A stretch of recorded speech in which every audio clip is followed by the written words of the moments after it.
happy Independence Day. Today, as the tricolor proudly waves across our nation, we at Manage Fishery Innovation and Startup Hub are raising a new flag of our own, the flag of innovation, entrepreneurship, and collaboration in the fisheries sectors. I am Dr. Rahalya. I am working as a Managed Fellow, and it's my absolute pleasure to welcome you all of our fortnightly webinar series. It feels symbolic and inspiring to begin this journey on a day that celebrates freedom, courage, and progress, values that also drive entrepreneurship. Before we dive into today's session, I would like to invite Dr. Saravanan Rasa, Director Agriculture Extension Manage, to share his vision for M-FISHub and how it will shape the future of fishery startups in India. Dr. Rahalya, very good morning to all of you. Respected speakers, two startups are with us, Madam Devalina and Mr. Neelkant Misraji. Both of you I welcome, and all the participants. Very happy 79th Independence Day to all of you. As you are aware, we are doing Manage. There is a Manage Center for Innovation and Agripreneurship, Manage CIA popularly called. Almost nearly decade we work with large number of startups, 500 plus startups across the country. We incubate, and also we have the incubation centers across even country like Malawi also, and also we conduct large number of capacity building program. But today is it is known, and we conduct large number of other programs. Majority of the stakeholders, they aware about our startup activities and also agripreneurship activities from Manage. Since more than 2.5 decades, we do those activities also through ACABC, and also we provide a very dedicated program, agribusiness management also. Almost 28 years, we produce techno managers for the agribusiness companies. But today is a very auspicious day, not only Independence Day and also for Manage. Today, we are first series of program we are launching as a Fisheries Innovation and Startup Hub. It is supported by Department of Fisheries, Ministry of Fisheries, Animal Husbandry and Dairying, Government of India. Manage is recognized as the one of the national level incubation center for the fisheries. We are starting this program today onwards. We are initiating program, and also we will be planning for series of other programs to support the innovators, entrepreneurs.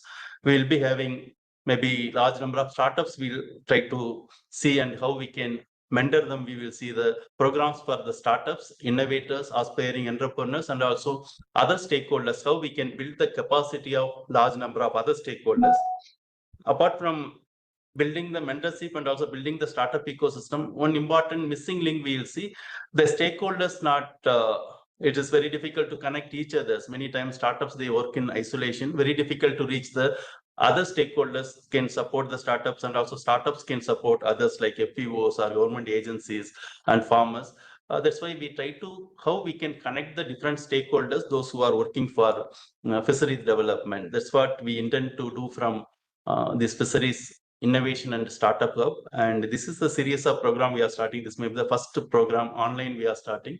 This August 15th is the auspicious day for whole country and also all the population. That's why we started the fisheries, because fisheries not only symbolity, we can't put it very simple terms like something income or something livelihood opportunities for the few farmers and few states, something like that. But it is a global concern, because it is a nutritional security and sustainable livelihoods globally people are emphasizing that. So much more, it is not only it's a livelihoods, and it is a much more than that. It is a nutritional security and also global sustainable livelihoods, how we can manage like that. That's why we try to make it a little more sustainable, and we will try to make whole system become more accelerated for supporting large number of innovators and startups. And for the beginners, those who are part of this program, and also those part of listening through other YouTube live and others, it is we are witnessing today small beginning, but we'll hope with your support and large number of other stakeholders, we'll make it big and we'll make a mark in the fishery sector development. With this, thank you very much. And also I thank Department of Fisheries, Ministry of Fisheries, Animal Husbandry and Dairying for entrusting the opportunity to work with large number of fishery stakeholders. We thank on behalf of Manage for the Department of Fisheries, Government of India. Thank you very much. Thank you very much, sir, for your inspiring words and for setting the tone for today's session. Your vision for M-FISHub truly gives us a roadmap to nurture innovation in the fisheries sector. Now, moving ahead, it's time to dive into our main session of the day. startups in fisheries. To guide us through this topic, we have two speakers, Mr. Neelkant Mishra, sir, CEO of Jal Jeevika, and Ms. Devalina Bhattacharjee, ma'am, Director, Climate Group. They will share valuable insights, experiences, and opportunities in this exciting domain. So our first speaker for today's session is Mr. Neelkant Mishra, sir, CEO of Jal Jeevika. So I would like to give short intro of this Jal Jeevika. Mr. Neelkant Mishra leads Jal Jeevika, a pioneering non-profit social enterprise founded in 2013, working tirelessly to transform rural India's water-based livelihood. Jal Jeevika's mission is rooted in promoting inclusive and sustainable aquaculture, particularly for small-scale fishers, women, and marginalized communities. Through integrated training and value chain development, Jal Jeevika has empowered over 20,000 small-scale fish farmers across states like Bihar, Andhra Pradesh, Odisha, Jharkhand, and Maharashtra. Their Aqua EDP model fosters micro-enterprises, cooperative institutions, and technology-enabled support system, promoting gender inclusion, resilience, and economic empowerment. As the founder CEO, Neelkant Mishra combines deep domain expertise, social entrepreneurship, and clear vision for transforming aquatic livelihood at grassroots level. With this short introduction, I would like to introduce Mr. Neelkant Mishra sir to take over the session. Thank Hand you. over to you, sir. Thank you, Dr. Alia. Dr. Alia, I need uh, content sharing as a presenter. Sure, sir. Yeah. Thank you.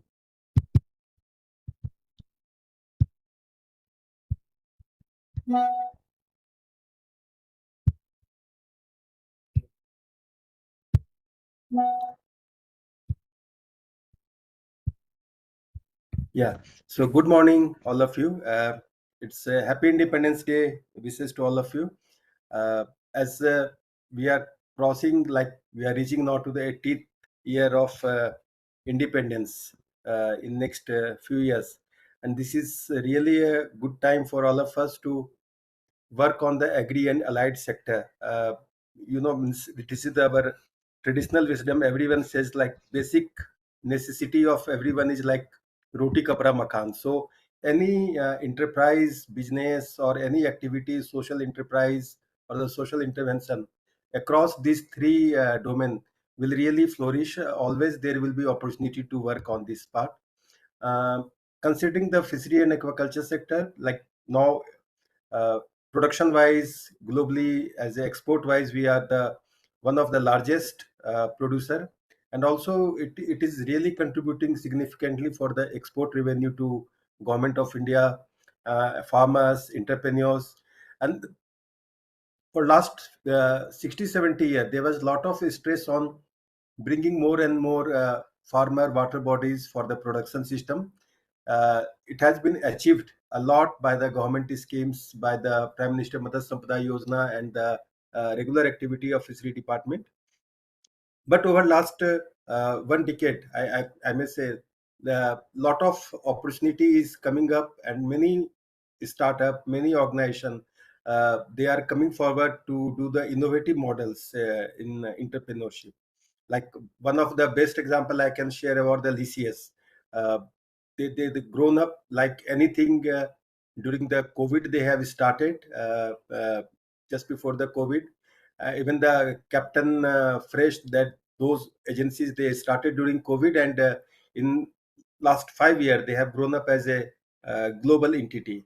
So really there is a lot of opportunity, and as I will pick the word from Savanan sir, like he has shared, it is having a lot of livelihood opportunity. So my personal experience is obviously a lot can be done to optimize the business possibility, but there is still a lot of scope to work uh, bringing this livelihood aspect in the rural areas, even in the semi urban area or the peri-urban areas. Uh, and those production opportunity will bring much more efficiency in distribution or the supply chain. All those innovation will come forward only when there is a lot of production is happening. There are a lot of unutilized water body still exist in India, like Uttar Pradesh, which is now considered as a topmost state in fish production. Uh, they have a study which says nearly 52% of water body is underutilized or unutilized. That is the clear word they have written. So still there is a lot of opportunity. shrimp and everything is, of course, these are all commercial. But considering the graduation model for the small farmers, there are still a lot of things can be done in IMC sector. And as we all know, there is lot of demand is growing in domestic sector also. Of course, domestic sector demand is a lot of it is unmet. That is why Lycias, Fresh to Home, those kind of startup exist. Uh, they are not uh, focusing on the export related thing, but majorly on the domestic marketing. So if these we hardly have 2-3 names in this segment, those who are providing the efficient supply chain system to cater the demand of domestic market. There is still exist and lot of regional flavor related opportunity still exist, considering the high demand in Kerala, Tamil Nadu, even in Telangana, Andhra Pradesh. Those sectors still needs to be focused, and new generation entrepreneur can only take up these kind of opportunities. And as we know, Prime Minister Matsya Sampada Yojana, FIDF, those kind of scheme exist with the subsidy and credit support uh, uh, that provide linkages to financial support not only to the small farmer but also to the entrepreneur or industry to expand their business opportunity. So those are the things which have really created a lot of business opportunity, production opportunity in fishery and related activity. Um, Devlina is here, and she has a very good experience. Means she can share how she has done in B2B fish supply chain, and also she's doing a great work in seaweed related production system. So there are a lot of things which need to be explored, and lot of areas is still not been done properly, like pearl farming. It is having a lot of scope even for the farmers to earn great value from the small ponds or the small tanks or the plastic tanks, cemented tanks. But still, we have very less expertise to within India, so that more and more farmer can adopt those opportunity. Um, in algae sector, a lot of thing is being done nowadays globally, but of course, having the diversity of algae which is exist in India and the aquatic plant, lot of more can be done. So another example is makhana, which most of people you must have had as an snack. Now it is considered as a superfood. Even the government, after Bihar and few of the state like Northeast state, they were producing the entire makhana. Bihar is still they are producing more than 95% of makhana at national and global level, national level.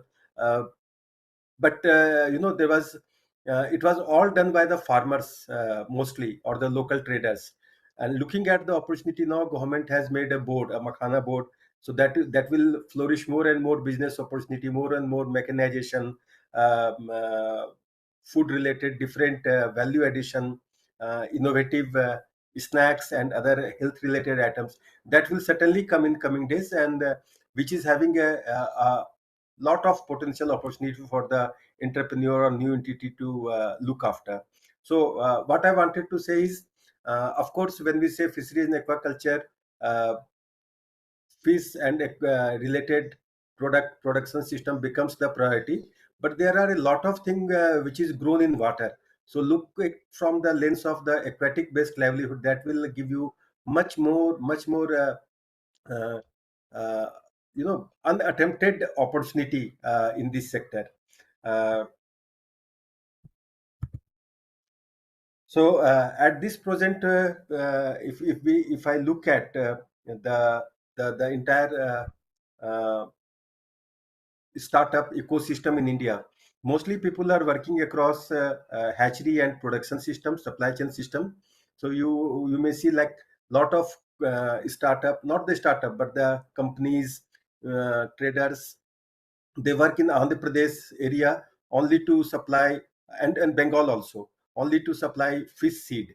Around the year, they only work on the fish seed, and there is so much of unmet demand across India. Uh, mm, uh, Always they are under pressure. So even the starting with the seed supply chain and focusing only on that part, is a good opportunity, and it can really, it's a social enterprise. I say seed enterprise as a social enterprise because unless the seed is available to farmers, no one can do growing the fishes or any aquaculture produce. So that is the first activity. Still in at India level, uh, if you means considering this West Bengal and Andhra Pradesh experiences of seed supply system, rest all state like Uttar Pradesh, even Northeast, Assam, even this Telangana, Chhattisgarh, all these states are lacking the opportunity for seed supply system. So this is also a very good opportunity to start with, and then slowly start making linkages with the farmers to go for the logistic solution or the supply chain solutions. And we all always know like lot of export is happening in India in fishery, and this is all because of the value added processing and packaging units. Lot of such units, and these are very expensive. Means setting up such units are really very expensive. So unless there is a backup of a good technology, the plant machinery working like an international certified process and investment, those are really limited opportunity. But of course, where there is opportunity, one should start attempting for bringing such produces for domestic supply chain. Then the cold chain and logistic solution is one of the priority, and still lot of startup sector people opportunities they have in this developing cold chain and logistic solutions. As a perishable produce like milk has become one of the really grown up sector in India and agriculture, entire this diversity, because of the cold chain and logistic solution. Like early morning the milk goes from the farmer end up to the chilling point, and then from there it goes to the packaging units. These are all so well made.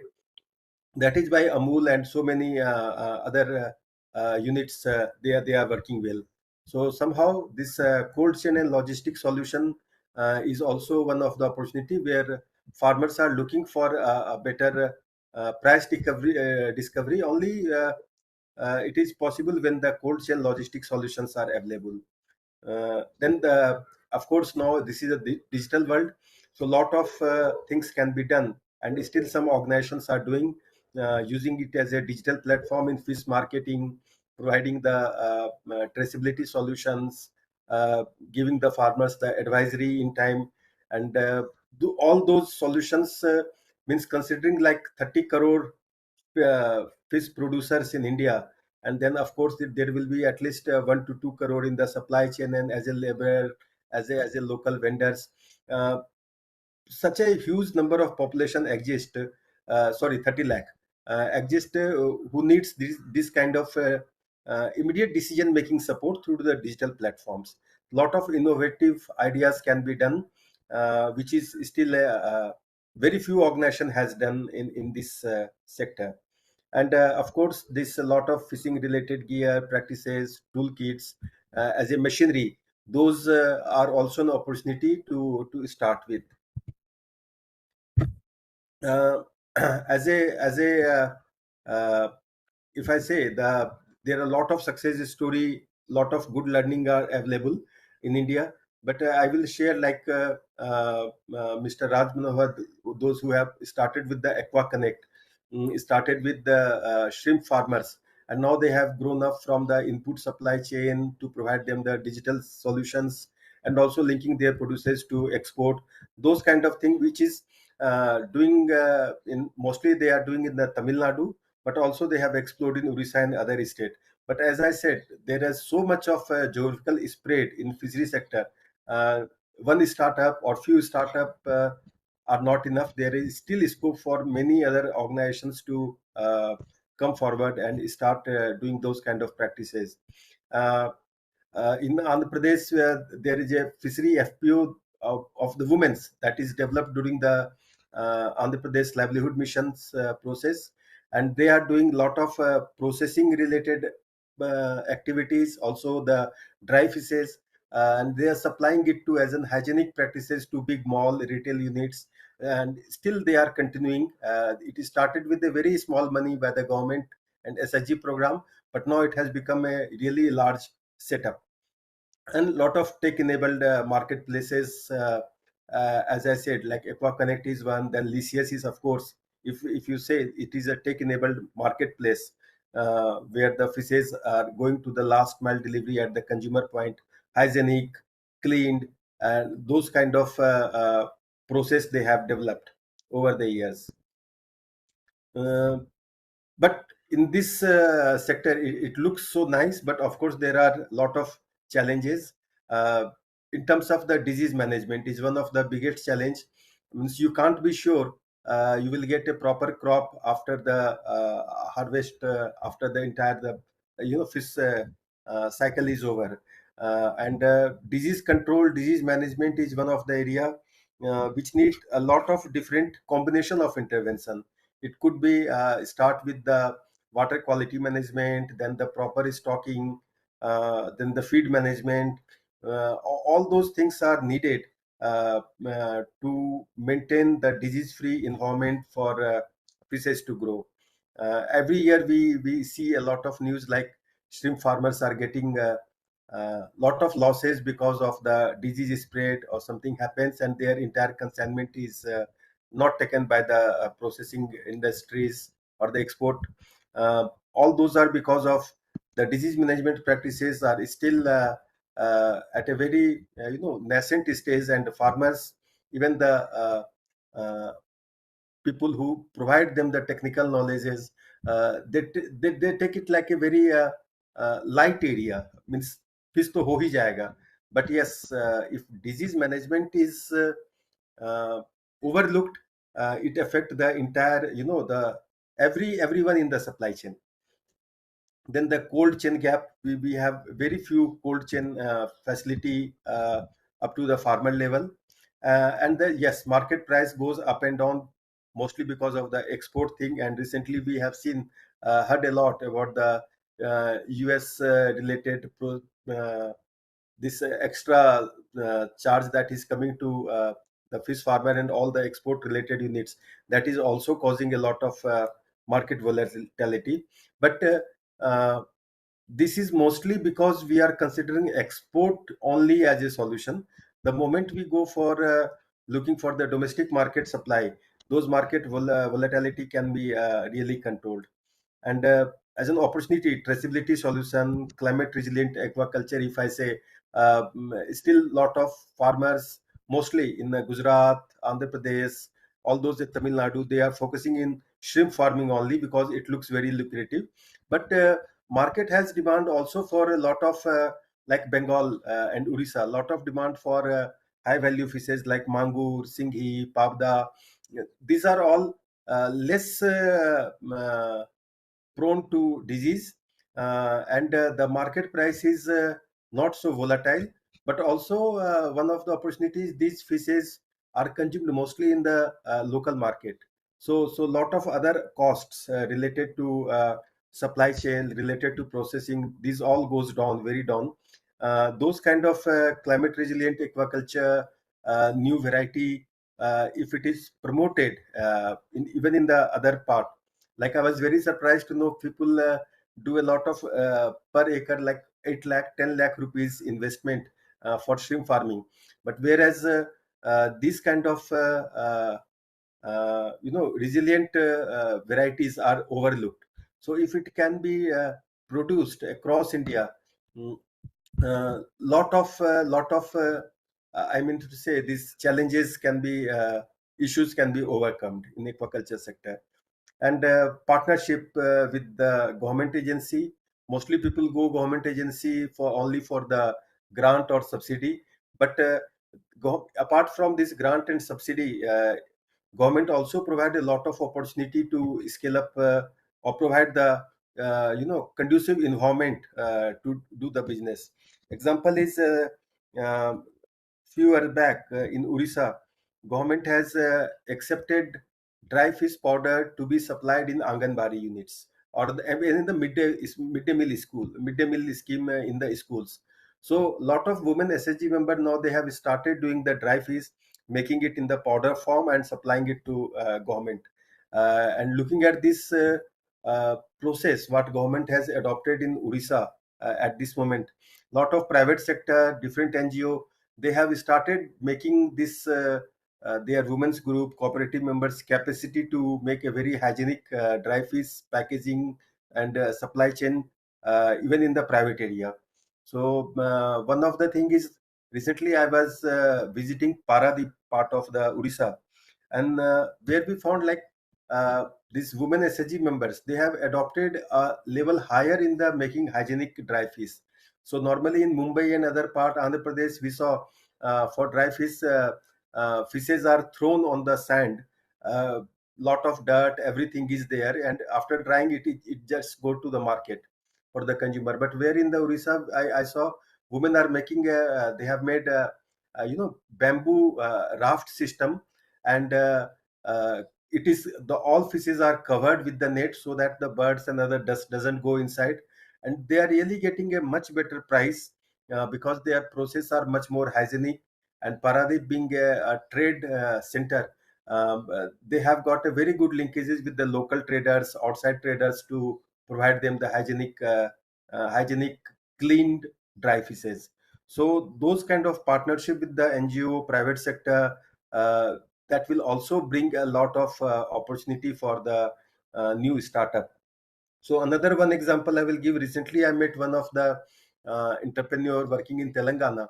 Uh, he was basically supplying tank for biofloc and RAS system to Indian farmers. And most of the Indian farmers they go for the biofloc RAS only when the government has provided some subsidy. Means it is not part of the practice to adopt it by their own investment. And one of the few farmer came from Nigeria and got huge consignment from him because those kind of skill set is making the RAS tank, providing knowledge to farmers.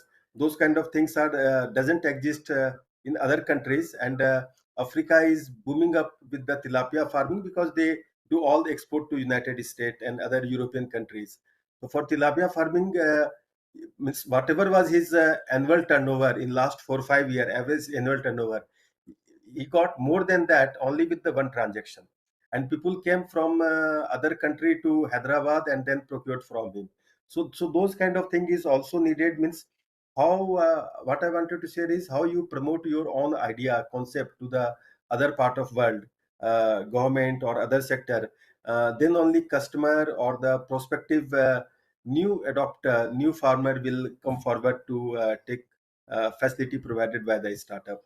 And here I wish on this auspicious days where the manage is starting a fishery related accelerator incubation center in India.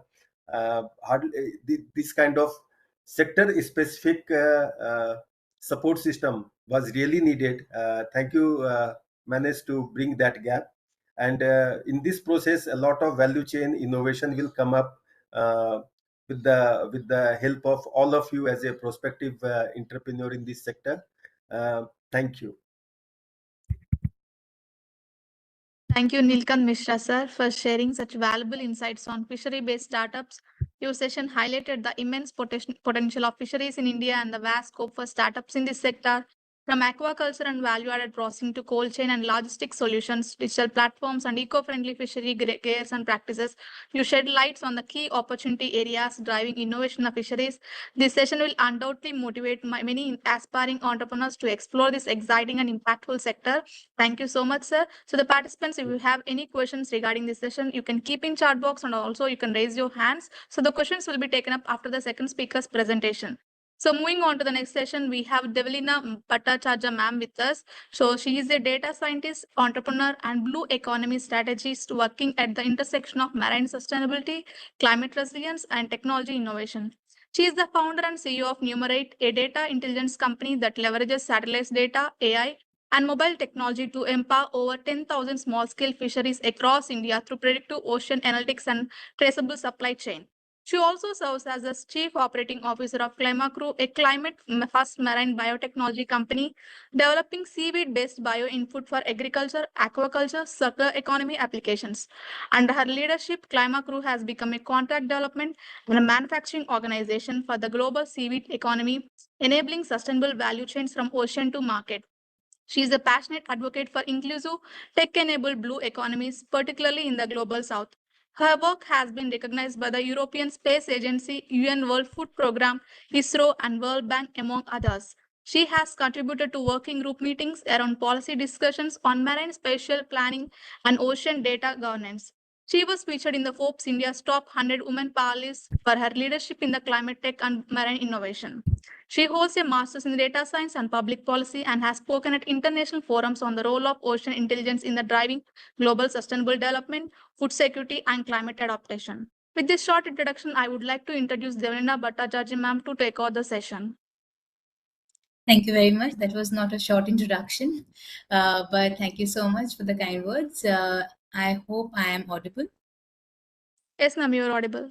All right, good. So I'm going to quickly share my screen. Please let me know if my screen is visible.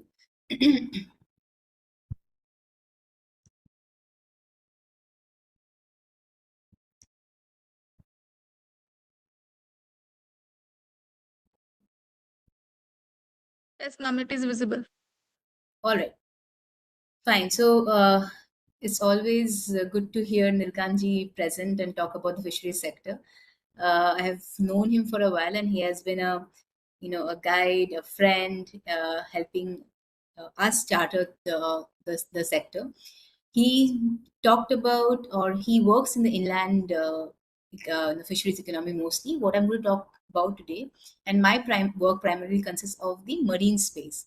And as he mentioned, as Nilkan mentioned about the various challenges, problems across the supply chain, is similar here. So um, the thing about the marine economy in India is it's more than what you find in the inland fisheries. It's much more fragmented and much more underrepresented. And if I have to really pick up three main problems that we initially, when we started interacting in the sector, we found out is the fact that the bulk of the problem lies with the small scale fisher folks, and small scale fisher folks are the bulk representation of the marine sector, as in 90% of marine fisher folks in India are small scale. And what you see them, when you interact with them, what you find that they have been affected by the climate your crisis, like much way more than your farmers and way more than any other economic group. So climate is a big issue, in the sense their cost of operations have gone up in the sea surface temperatures are rising, they are spending more and more time out in the sea, fuel costs are rising in similar manner, so they are spending, their cost of operations have gone up. Second, as Nilkanji was mentioning, that across the supply chain, there are lack of infrastructures. Be it be gathering the fish, be it be storage, be it be supply chain, logistics, fish handling, gutting, cleaning, packaging, everything is a big gap, right? And the third is overall, if you really compare the fishery sector with the farming, the agri-tech in India has grown. When you have the last 10 years of journey, take it up, you'll find that it started scaling when you have when you we are able to do a monitoring and do a kind of a analysis of what to grow where. So basically, you then what you need to do for any natural resources, given the ambit of climate crisis, you need to predict the weather, or at least know something of the weather. You need to understand the environmental conditions apart from the weather, like the soil in case of farms, like the oceans in case of marine aquaculture, and basis on that, you need to plan together. So all of these are completely, as of today, there are bits and parts of it, but this is where the opportunity lies, the challenge, and of course the opportunity as well to build something, and it's a complete blue space. And we have 4 million plus fisher folks in the space. All of them are looking for some additional income source apart from just fisheries, because marine fisheries as a trade is becoming more and more difficult, more and more cost intensive. I'll talk about why I talk in the same line. I'm talking about the nature is also, we are also looking at alternatives, because what we grow in the sea is helping us do all of it, helping us generate for or manufacture fertilizers, helping us manufacture feed, food, plastics, and all of it are biodegradable. So having said so, just dissecting the problem, you have operational issues, you have lack of market access, you have supply chain gap, and you also have lack of finance and skill development. I was seeing some of the comments here saying that I have a dry fish business, how do I sell it forward? I have all this thing, how do I do the market connect? That's basically the problem in the entire fishery sector, be it be inland, be it be marine. Market linkages both backward and forward is a problem.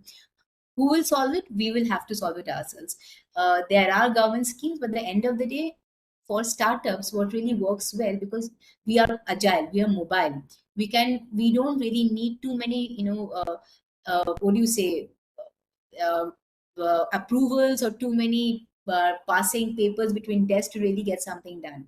That's what our advantage lies. We have to really build it up. But for building a market linkage or building any part of the supply chain, we need to understand the problem well, and we need to understand which target group we are solving for. Are you solving something for a inland versus marine? In marine also, what is the sector you're solving for? That is something that we started back in 2018, 2019. And where we said we'll focus on the marine sector and we'll focus on the small scale fisher folks. And we'll see where we can help you. So once we know that target group or know the audience, you see what is their journey throughout the day. They go fishing, they come back and do the sales. Then after the sale of fish happens, they need to deliver it to a customer. And beyond that happens, they need a broader, livelihood support, be it form of micro insurance, microfinance. And overall, they are lying under the ambit of a climate issue or a climate crisis. How do you really cover for that?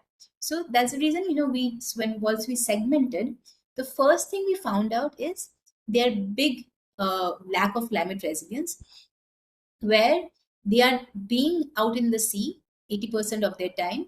They are not being able to monitor the weather better. They have very little knowledge of the cyclonic conditions, the oceanic conditions, and why so? For people like us who spend our lives on land, we can go to a windy and find indication of weather and weather climate every 2 kilometers, every 1 kilometer, even hyperlocal that is not there out in the sea. So first, what we started is providing them a guidance of where to go, where not to go, and is there potential fishing zones, are there ocean currents, what is the tidal amplitude, everything that helps them understand whether do I go fishing,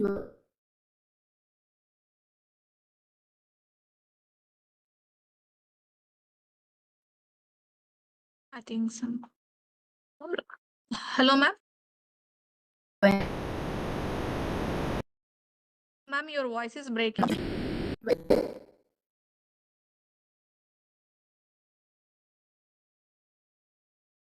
Hello, ma'am. You can switch off your video and you can talk otherwise.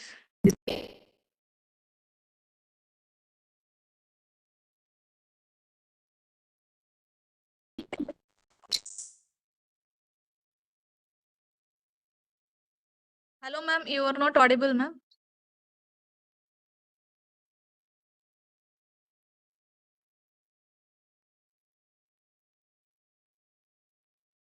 Saurabh, kindly contact Devlina ma'am and ask once what happened with her.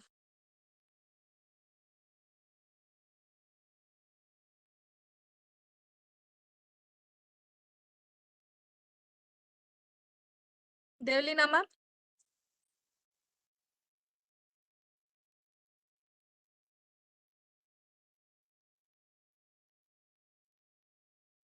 So the audience, by this time, you can keep your questions in chat box.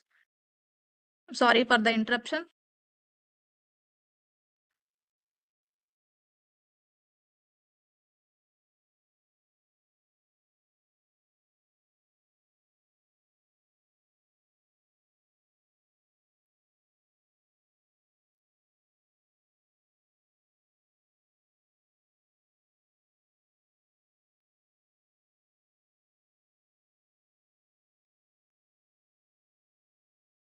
Saurabh, are you getting, madam? Saurabh?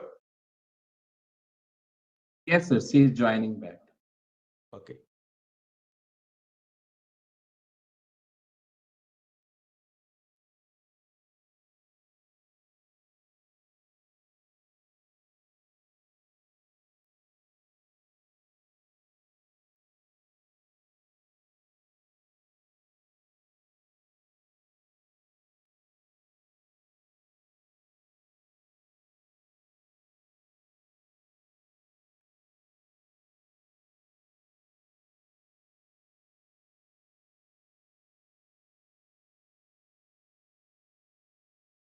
Or Ragalia will take a few questions in between, or Yes, sir.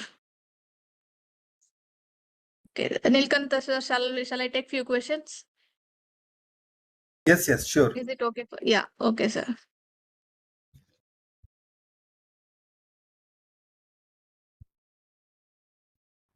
I think few questions you already answered anyway. she Yeah. joined, I think. Again, she Yes, joined yes. in other division, other. Yes. Yeah. Develina, ma'am? Yeah, I'm very sorry. I think I got disconnected. Am I Yeah, it's audible? okay, ma'am. Now Yeah. you're audible, ma'am. We can go ahead. Very sorry for that.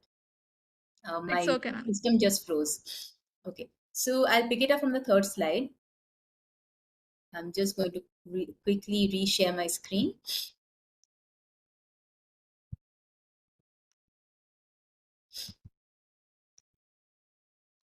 You'll have to help me share the content. I don't have the permission yet.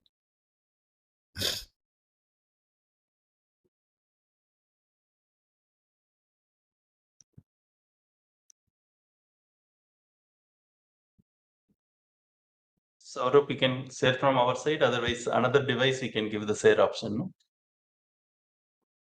Let me try again. I can share it now. I'm getting the option. All right. Visible?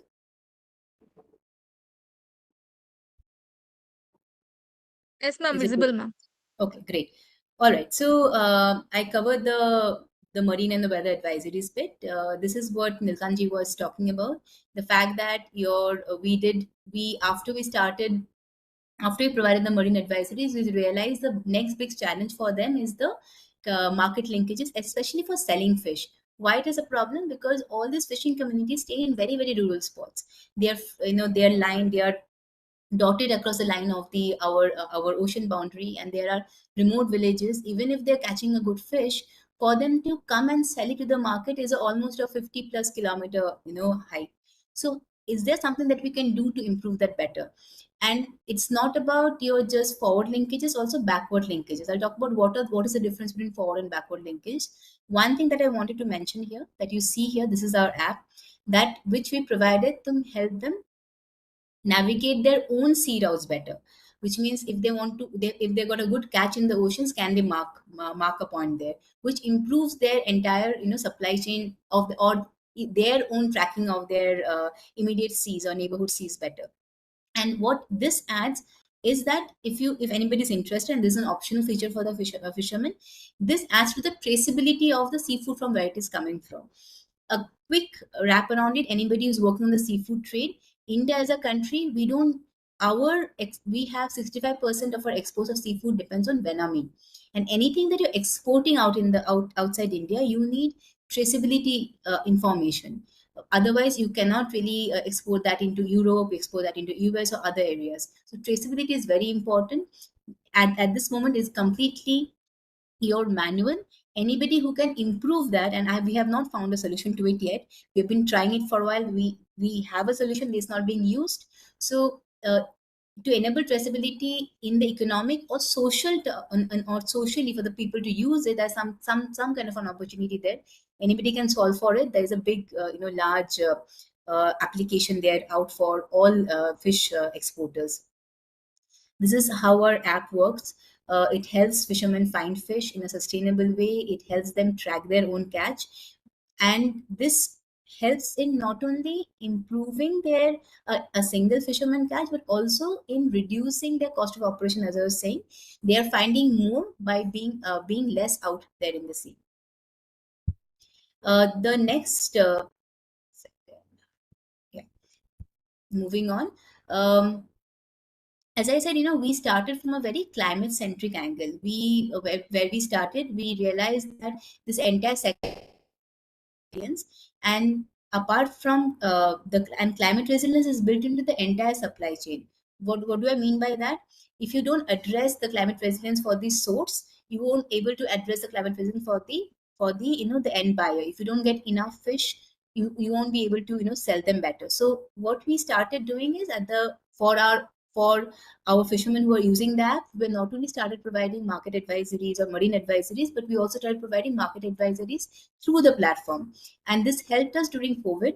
Nilkanji mentioned, during COVID, the last supply chain, when it broken down, this very localized systems really help them to sell better, help them to figure out markets that is outside their villages, outside their towns. We of course had to put up support infrastructure, but this micro scale, your advisories, linkages platform help them to overcome, the big supply chain gap that came out of COVID. Now, what I was talking about, your backward linkages. What is backward linkages? Is that if I can catch fish, but I also need to store fish better. I need to and I come from a village. I don't have enough access to large infrastructures. I don't have access to cold storages, large cold storages. But I still need to store fish. I need to have access on good ice, good storage mechanisms. So those are backward linkages, where you're able to give a fisherman a small storage box. This is not built by us. You don't have to build everything. You just have to make sure that you have this ecosystem connect, where Tan 90 was the company that we are working with. They had this small scale storages, and they were able to give us specifications for the marine ecosystem. And we, through our partner network and through our ecosystem reach, we gave that away to, or we sold it to our fishing community members. How it helped them is that they could carry the storage box on their bikes, on their cycles. They could carry to their your village shops, and there they can store the fish better. It needs very little ice. It has gel packs. So all of those technologies, the important of a technology is not just having the technology, but being able to kind of adapt it for your ecosystem. So that is something that you need to figure out.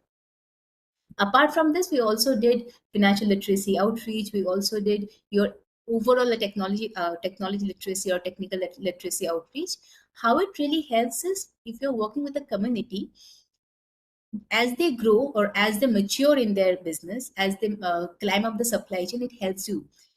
We are a for-profit company. We are not a not-for-profit. So for us, we have to really measure our economical output, and for that, my community economical output also matters to me. So what all infrastructure helps that we give them, it really helps me improve my business better. Now, having said so, we were doing this till 2020, 2021. We were doing just fisheries. We were working with just fishing community members.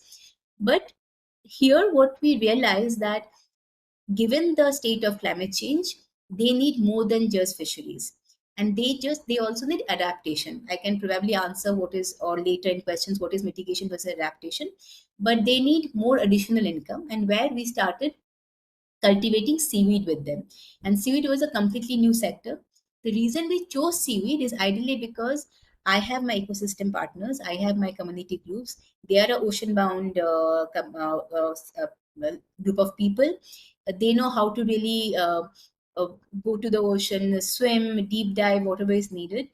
And they are in need of something that can be grown out in the sea, and that has a huge potential. So that's where seaweed best suited.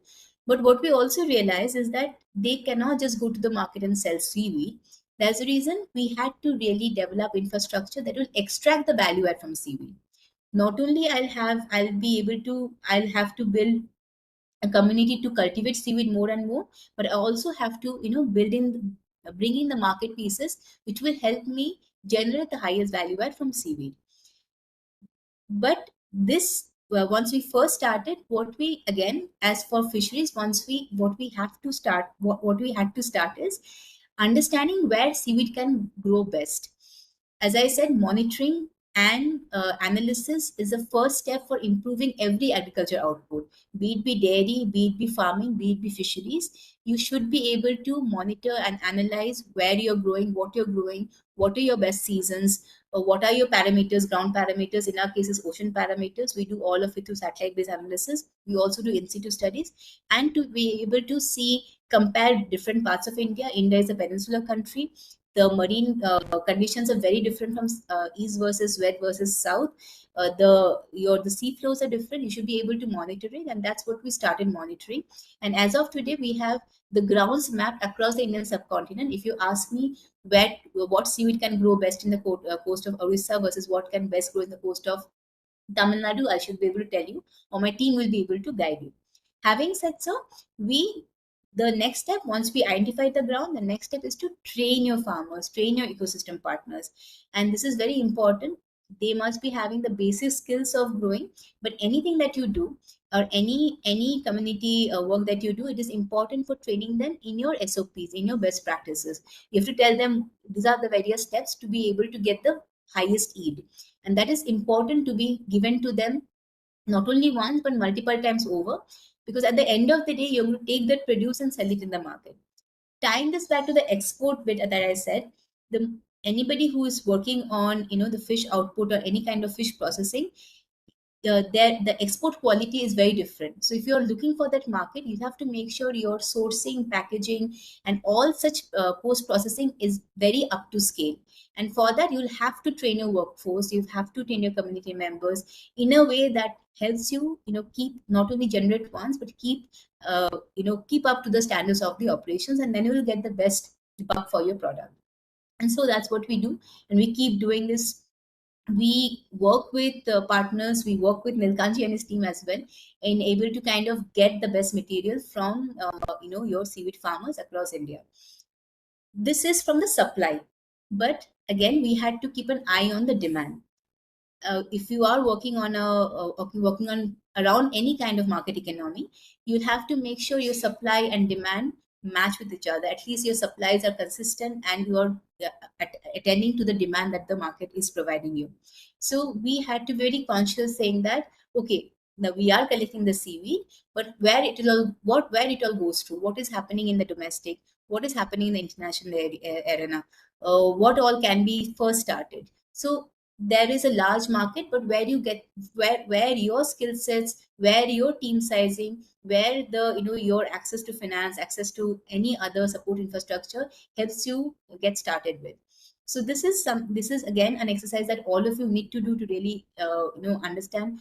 It can be layer 1 now and layer 10 later, but you need to really know the mechanisms of the supply demand before you start working in any sector apart from just fisheries sector.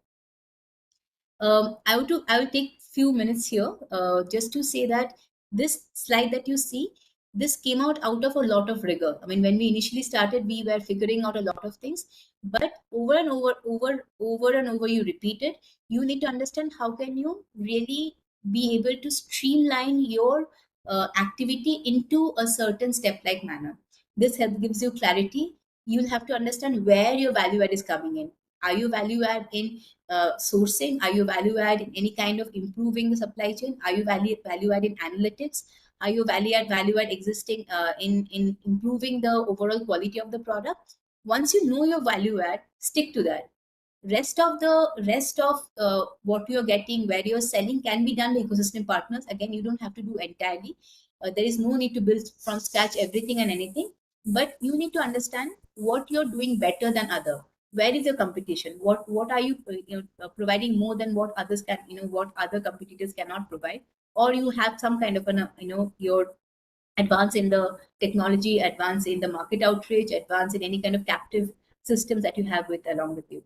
So this is something that you will have to really iron out. What we realized for the seaweed game is, there are cultivators, there are your demand ecosystem. What we do better is integrate. We are in between. We are improving the your high value add generation. It does not have to be a B2C product. It's still a B2B, and that's where this 5 steps came out of. It doesn't come in the first day, but you'll have to keep on looking at your own chartboard and figure this out. These are products that we are making. Again, the sector here, marine sector, your derived sector from seaweed, we are 0.002% of global production. We import 95% of seaweed derivatives from globally, which means there is a large case for import substitution, large case for industry output. So anybody who is interested in this, happy to talk to you. What do you see? We have developed 3 products over the last 3 years, but there are multiple applications, pharma, that is not being addressed, multiple applications on nutraceuticals not being addressed, multiple applications even in this sector, the food and the feed, which is not being addressed.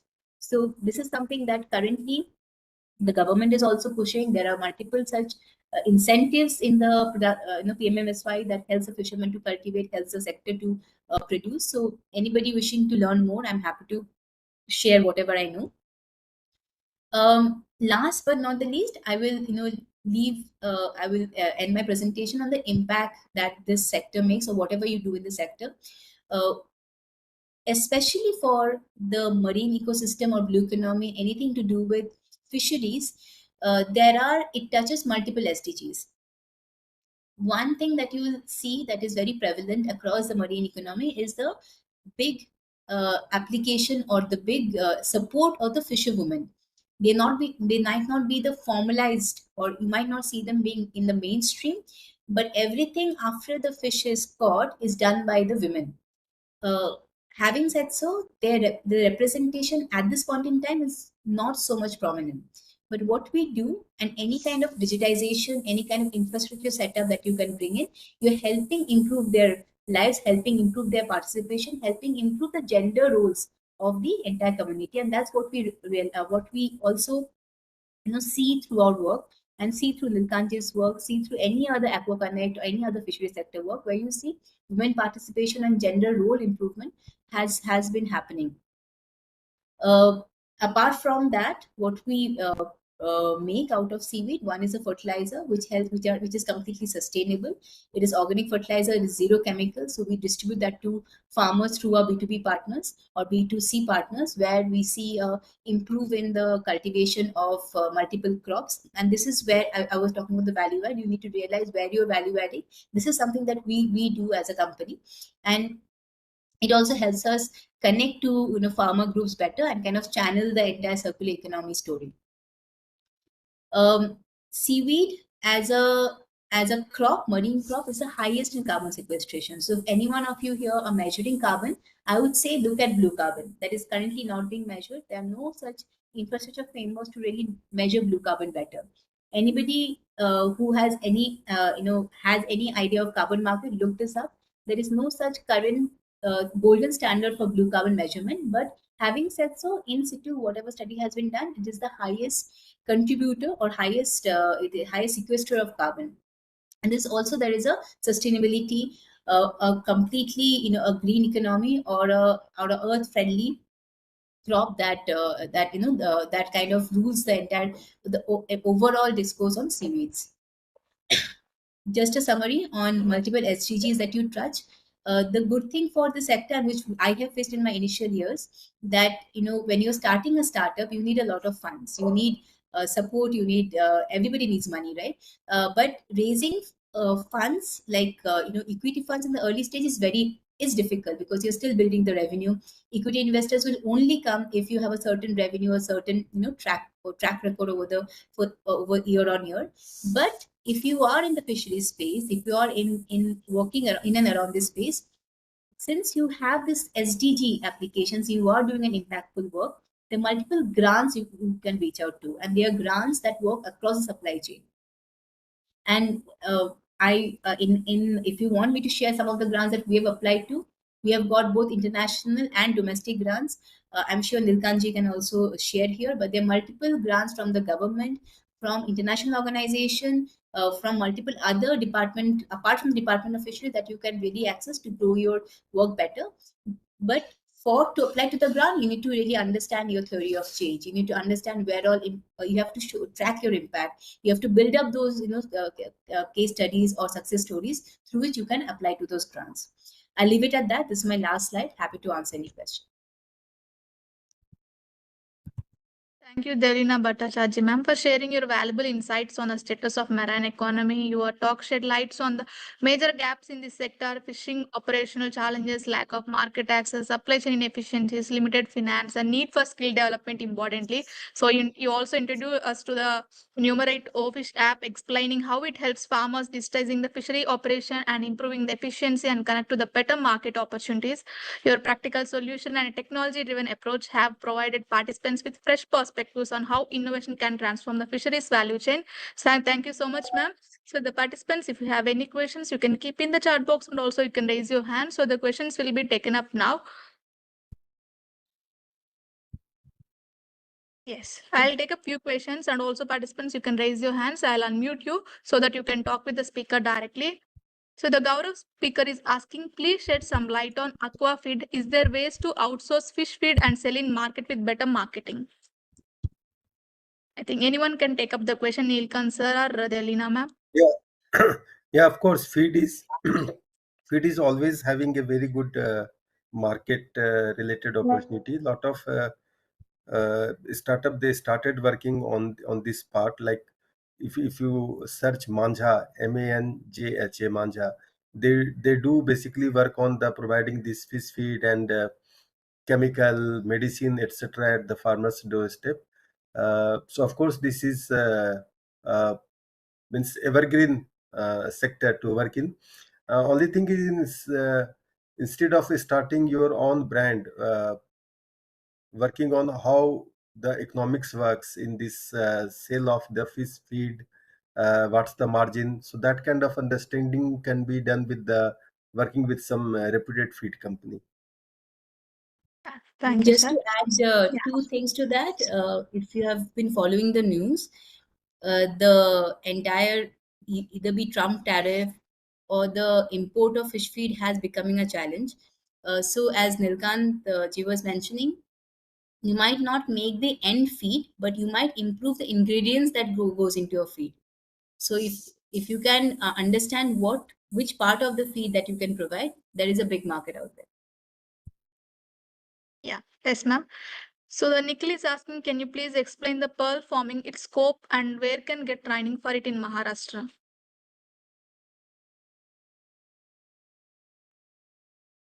Yes, I think. Sir, you are kindly unmute Sorry, yourself, yeah, Neelkan sir. yeah. Sorry. The Central SIFA, Bhubaneswar, Central Institute of Freshwater Aquaculture, they have a very good training setup and scientists also who provide this training. Uh, Connecting with the SIFA will be the right solution rather than uh, looking at in the Maharashtra. There is no such training center available in Maharashtra. Yes, sir. So the my team kindly unmute participants also if they have raised the hand. Yeah. Selva Clinton is asking, ma'am, can you shed some light in the costs associated with the traceability of the products and how it can be overcome? Okay, so see, it's important to understand that when you're dealing with an user group, will they gain economically if you have traceability to their system? I mean, will a fisherman gain in price if they have traceability attached to their fish? That is very important to figure out.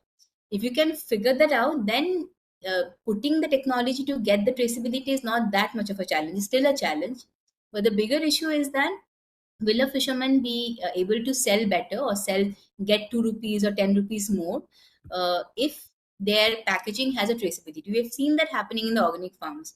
In organic products, if you're telling where the product is coming from, we are seeing that in supermarkets they sell for a higher price. But is that happening in India? And is it a domestic sector or is it a international sector that really paying for the traceability? Now coming to the cost of putting in traceability, you will there as I fisheries is a highly disintegrated market, so you'll have to see traceability as source, where the fish is coming from, traceability in the supply chain. It exchanges multiple hands. बोला जाता है कि a fish exchanges 7 hands before it reaches the end consumer. So you'll have to understand which traceability is needed more. Traceability or source is needed more, traceability and supply chain. You might not have to do both. So figure out your use case first, and technology can be developed. Like multiple technologies can be used for traceability, but figure out use case and who is going to pay for that pay for that feature. Yes, ma'am. So Santosh is asking, what is the present demand and market potential for aqua tourism in our country? A lot, a lot, a lot. Uh, Instead of looking at what is the potential, it's a really barren area to work on. And if you are looking for this kind of setup, I will say just start it. The investment will never give you any kind of loss. Yes, Santosh, I hope you got the answer. So the Mahesh is asking, can a group of farmers produce fish food formulation from the farm produce itself? Yes, why not? There is already FPO system, farmer producer company, that kind of system exists, and government is also promoting it. So, like we have developed 5 6 farmer producer company in Bihar, and every unit is working well, really very well. And getting government grant is much easier through the FPC rather than to a business entity like any startup. So working with FPO or developing FPO is really a good social sector related service also. Thank you, sir.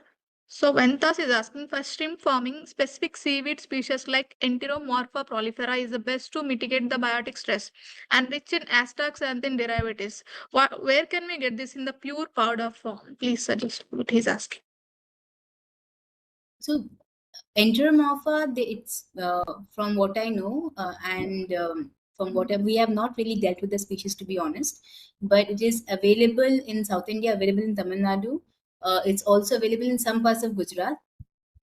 If you want much more details on where can you get it in a certain volume, I'm happy to ask my team and get that.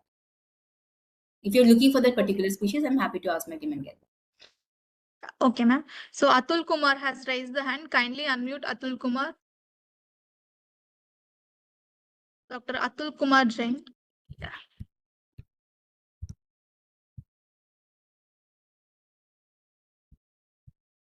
Yeah, Dr. Atul Kumar, please go ahead.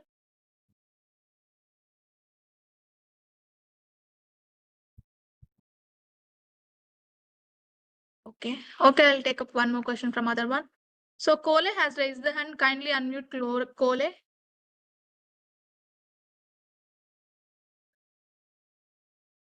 Kole, are you there? Hello? Hello?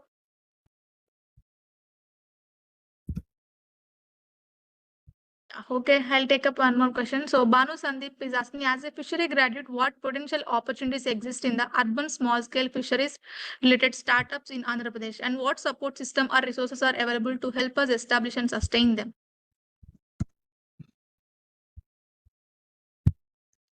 Couldn't get the question, doctor. Yes, ma'am. Yes, sir. I'll read it out again. As a fishery graduate, what potential opportunities exist in the urban small-scale fishery-related startups in Andhra Pradesh? He's asking, sir.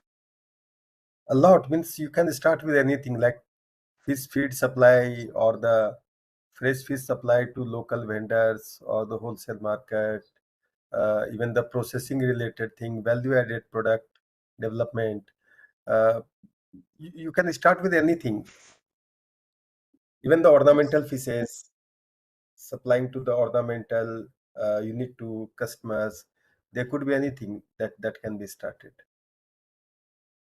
Okay, sir. So, Kole, are you there again? You have raised the hand. Kindly go ahead with your question.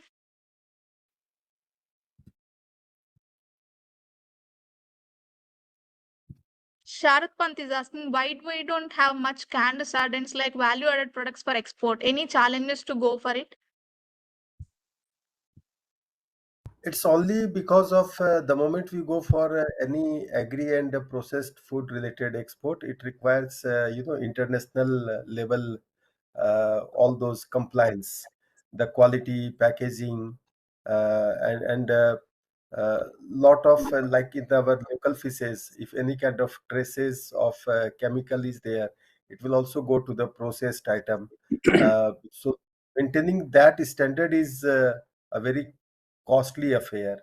So that's the one of the reason very few organizations is into the value added product. Thank you, sir. Yeah, Dinesh Babu is asking, which are the agencies giving training in aqua tourism?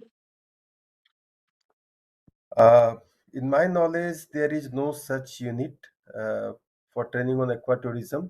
It is mostly innovative model driven by the entrepreneur themselves. Yes, sir. So, Atul Kumar, are you there? Yes. Can you hear me? Yes, you're audible.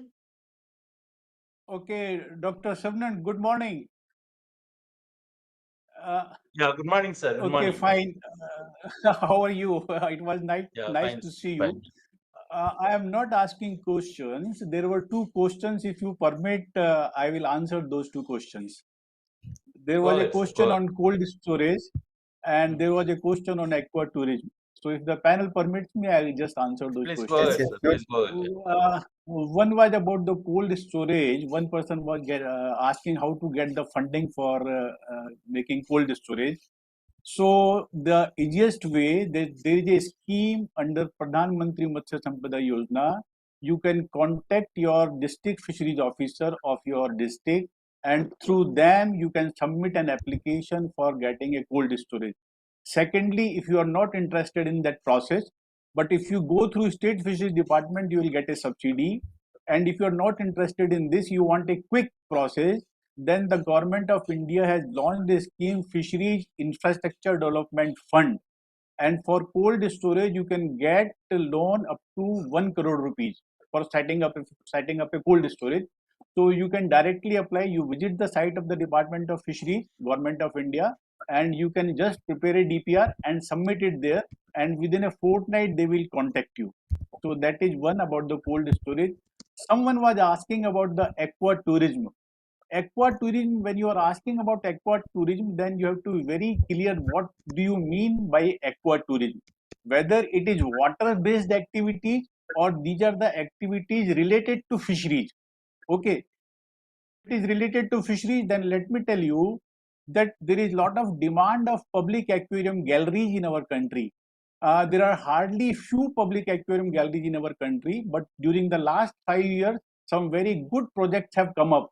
Like in Ahmedabad, one very big project has been set up in the Science City, but still there is lot of demand of public aquarium galleries. And if you are having a farm, you can set up a public aquarium gallery where you can breed large number of ornamental fish, and this ornamental fish itself will become a sort of a aqua tourism. You can make certain ponds, you can keep some certain boats into that, you can make a public aquarium gallery, you can set up a aqua that spa, fish spa you can set up. Someone was asking about a question on semi-urban and urban areas, what type of fisheries activity you can set up. I think one model, what Devlina has suggested, that you set up a fish shop, set up a shop of marketing fresh fish. You dress it up properly, you put it in a cold storage nicely, then you sell up directly to the market. Or you can set up an aquarium shop. Not only an aquarium shop, you can set up a small ornamental fish breeding farm also you can set up. And for training, someone was asking about training in aquatourism. We are having a center at Udaipur, Rajasthan. It is known as Ornamental Fisheries Training and Research Institute. I think Dr. Shabnan is well aware. And we are imparting training on setting up of public aquarium galleries, breeding of ornamental fishes, and culture of ornamental fishes. There are different programs are there. You can note down my number 900-125-4762. I repeat it, 900-125-4762, or you visit our site, Ornamental Fisheries Training and Research Institute. Through that, you can contact us and come for a training at our center. Thank you very much for giving me the time to speak. Thank you, sir. It's nice to see you and hear you. Thank you. After a long time, I saw you, Right, Dr. Shabnan. right, yeah. Thank you, We'll keep- Dr. Atul Kumar, for sharing your knowledge with us.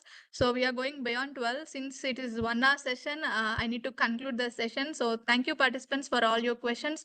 Still, if you have any questions and if you want to talk with the speaker contact details are shared in the chat box. You can contact them.